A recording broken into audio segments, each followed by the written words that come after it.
Las oficinas. Esos no lugares en los que nos toca pasar gran parte de nuestro tiempo y en los que pretendemos hacer vida lo mejor posible, a pesar de ser ambientes artificiales que intentan emular a la realidad, pero terminan creando una paralela. Una realidad anodina que nos produce extrañeza, aburrimiento e incluso nos aliena. A pesar de ser espacios extremadamente insulsos, el séptimo arte nos ha dejado escenas memorables que se desarrollan en oficinas.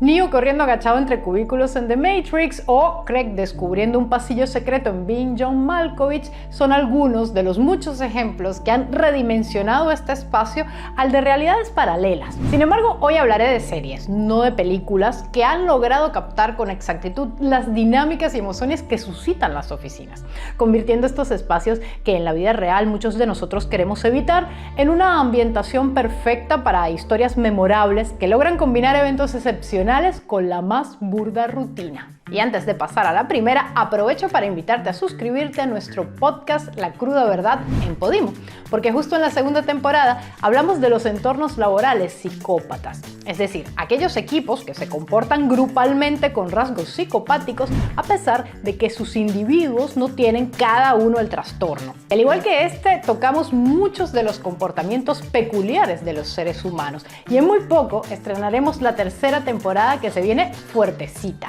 Así que te dejo el enlace por aquí y en la descripción. El primer título que traeré es Severance, no solo porque es la más reciente de las series de las que hablaré en este video, sino porque ha demostrado ser un excelente ejercicio creativo y una perfecta representación de cómo se nos presentan los valores corporativos de hoy en día. ¡Qué buena! Por favor, es una de esas series que al terminar la temporada, la segunda en este caso, me dejó un vacío en el corazón. Esta producción de Apple TV, creada por Dan Erickson y dirigida y producida por Ben Stiller, nos propone una realidad en la que Lumon, una megacorporación que a todas estas no sabemos bien de qué se ocupa de tanto que abarca, somete a algunos de sus empleados, de forma voluntaria, eso sí, a un proceso de separación. La promesa es alcanzar la conciliación perfecta entre la vida personal y laboral, pues aquellos empleados que se someten a este procedimiento pasan a tener dos conciencias separadas, con sus respectivas memorias, la de la persona en horario de oficina y la relativa a la vida personal el resto del tiempo. Ninguna de las dos identidades, Inis y Autis, que es como definen a los de adentro de la oficina y los de fuera de ella,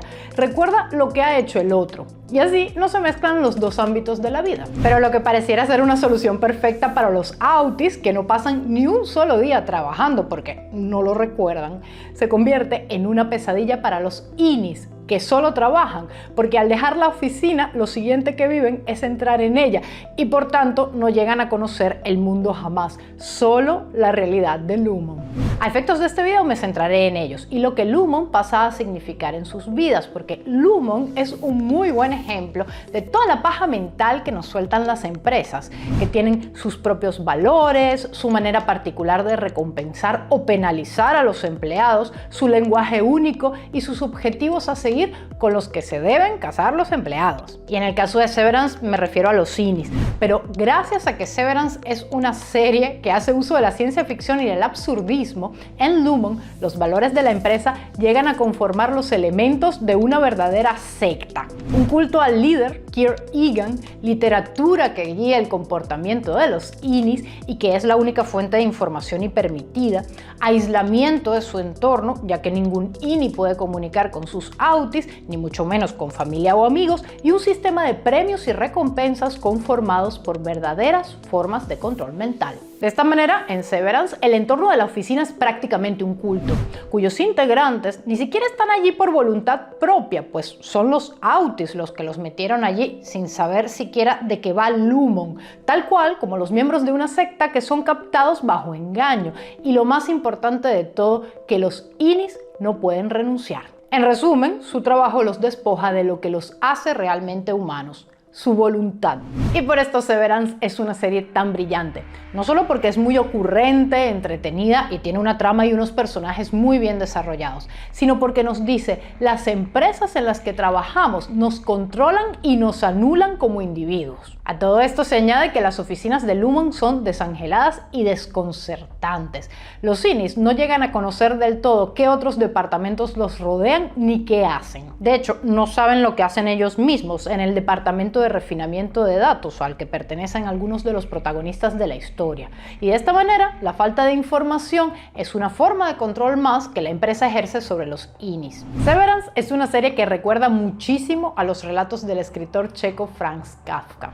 En dichos relatos vemos protagonistas envueltos en situaciones totalmente absurdas, aleatorias, que se ven atrapados en dinámicas desconcertantes en las que muchas veces una fuerza invisible, insondable e inaccesible los priva de alguna manera de su libertad y su poder de decisión. Pero no se trata de un ser todopoderoso ni de un enemigo con rostro visible cuyas intenciones son obvias. Se trata más bien de sistemas como pueden serlo la burocracia o el ejército. Severance, sin duda, tiene un fuerte componente kafkiano. En la serie, un buen ejemplo de esto es que nunca vemos a la junta directiva, o bien está presente a través de un altoparlante, o bien se comunica con un cargo intermedio, pero nunca la vemos, nunca la escuchamos. Y esto nos recuerda a la situación, por ejemplo, del protagonista en el castillo, donde nunca logra comunicarse con los jefes, los que están a cargo del castillo.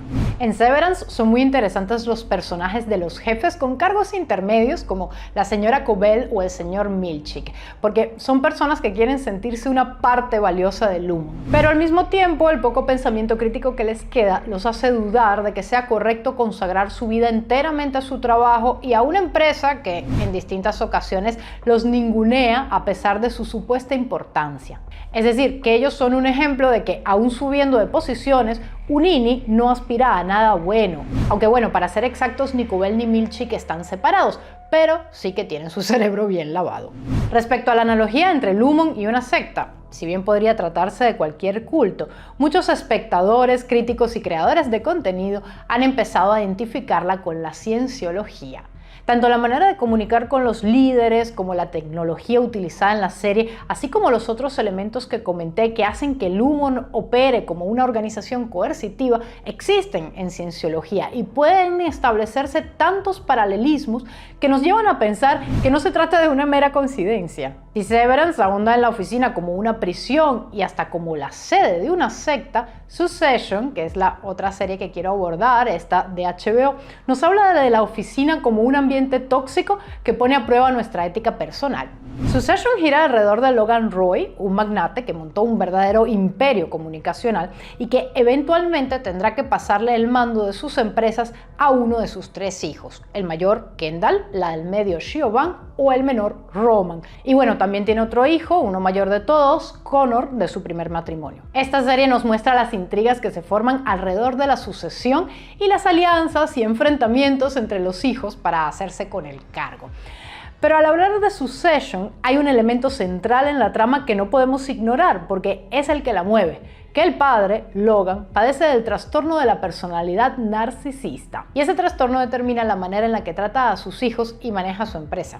Lamentablemente, este es un trastorno que puede llegar a ser muy fuerte porque se impone en todas las relaciones interpersonales de la persona que las tiene y lo que un narcisista hace es manipular a otros para lograr su cometido. Suelen tener estrategias de manipulación muy tóxicas y en Succession, Logan parece una demostración de manual de varias de ellas. Enfrentar a los hijos entre sí y hacerles creer en todo momento que los va a elegir como su sucesor es una. Por otro lado, al ser su jefe pero también su padre, a cada hijo le asigna roles que se dan en todas las familias con narcisistas. Por ejemplo, el del hijo dorado o el del chivo expiatorio, siendo el primero el de una persona prometedora que tiene más aciertos que fallos y el segundo el de otra que tiene la culpa de todos los males del grupo familiar. Si hablo del trastorno narcisista de Logan es porque es el que dicta la pauta de cómo se mueve su familia y por tanto cómo se mueven sus empresas. La oficina, en el caso de Logan, es un ambiente insano, en el que las reglas del juego cambian a cada rato, en el que todos deben competir con otros aunque no se lo propusieran en un principio y en el que les toca mirar hacia otro lado cuando ven que algo es cuestionable a nivel ético o incluso ilegal. Y esto vale también para los empleados de abajo en la pirámide que tratan de mantenerse a flote como pueden en este contexto tan tóxico. Independientemente del trastorno narcisista, me imagino que más de uno reconocerá con la descripción que acabo de hacer algún trabajo que haya tenido. Yo tuve una experiencia así y puedo decir que al principio es confusa, porque no entiendes muy bien qué se espera de ti, pero pronto entiendes que te tienes que enfrentar a tus compañeros aunque tú no lo hayas propiciado. y que cual juego del calamar hay compañeros de trabajo que están dispuestos a disparar a matar por el cargo. Bueno, no literal, obviamente. Y entonces te cuestionas si quedarte o no. Y los que se quedan o deciden trabajar cada día ignorando injusticias o se convierten en victimarios. Una transformación que vemos en varios de los personajes de Succession que se mueven claramente en una empresa de perro come perro. Y la tercera serie analizada para este video tiene una visión un poco más bonachona de la oficina, pero no por ello más fácil de tragar, y es la que nos plantea la serie The Office de NBC Series. Y si digo que la visión del ambiente laboral en esta serie es más bonachona, es porque se trata de una comedia y de un mockumentary, un falso documental que se burla del propio formato documental para emularlo. Aunque la crítica que se hace en ella es muy mordaz, y aunque recurra también al absurdismo como Severance, termina siendo muy real, demasiado real. Además tengo que hablar de The Office sí o sí porque es una de mis series preferidas hasta los momentos y sé que tiene su club de fans que la ve una y otra vez con absoluta fascinación como si fuera la primera vez. En esta serie, Dunder Mifflin es una empresa que fabrica papel y cuya sucursal en Scranton es liderada por Michael Scott, un hombre bastante incompetente e irresponsable la mayoría de las veces. Su gerencia es totalmente impredecible y carente de lógica alguna. Y sin embargo, su disfuncional equipo logra con frecuencia los objetivos de venta. The Office nos muestra todas aquellas dinámicas de convivencia empresarial, de team building y todos los discursos huecos que suelen hacerle a sus empleados. Pero en especial capta muy bien cómo, a pesar de que ese discurso motivacional pretende que todos sean súper eficientes y deban estar siempre súper motivados para alcanzar los objetivos, en realidad, los empleados están de lo más aburridos. A algunos, como a Jim, el vendedor estrella, les sobra el tiempo, porque no se justifica que tengan que cumplir con un horario de 40 horas semanales si no tienen suficientes tareas para llenarlas. Otros, como Pam, en una temporada, ni siquiera tienen un cargo definido, mientras que hay incluso alguno, como Creed, que no está en la nómina porque nunca lo contrataron y sin embargo asiste a diario a la oficina y hasta le pagan. En muchos episodios de The Office, los personajes pierden el tiempo y organizan actividades para sobrellevar su horario lo mejor posible. Michael Scott, por su parte, intenta crear dinámicas divertidas, a veces bien logradas y muchas otras no. Su personaje es el perfecto ejemplo de alguien que es manager, pero nadie se explica muy bien por qué. Aunque en un episodio muestran cómo en realidad es muy buen vendedor y esto justifica su ascenso. Pero de todas maneras en Dunder Mifflin, si bien le hacen creer a sus empleados que hay meritocracia, esto demuestra no ser cierto en incontables oportunidades. Y en especial esta serie, a través del vacío al que se enfrentan sus personajes cada vez que se sientan frente a su computadora cada mañana, nos recuerda que el trabajo en la vida de una persona no es el centro de su vida como muchas empresas les gustaría, sino una necesidad para mantenerse a uno y a la familia. Un mal necesario. A través de Severance, Succession y The Office, la oficina es por tanto un lugar de control que anula la personalidad, un ambiente tóxico que saca lo peor de todos nosotros y finalmente un sitio aburrido que hace que desperdiciemos los mejores años de nuestras vidas haciendo algo que no queremos hacer pero que necesitamos para pagar las cuentas. Son tres visiones principalmente negativas del entorno laboral, pero en las que afloran también sentimientos positivos entre sus personajes. Y bueno, en Succession en menor medida definitivamente, pero hay episodios en los que los protagonistas se muestran empáticos y hasta un poco humanos unos con otros. Mientras que en Severance y The Office esto es todavía más evidente porque se forman amistades, parejas, verdaderas relaciones de compañerismo que le quitan hierro a cada situación.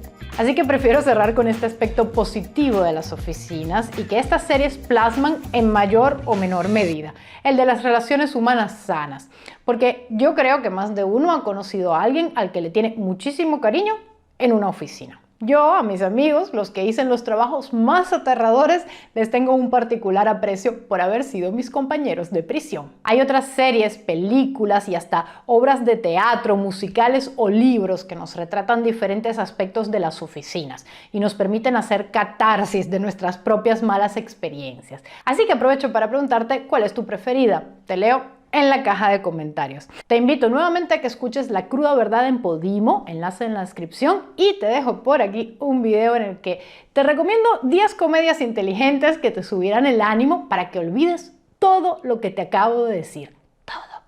Chau.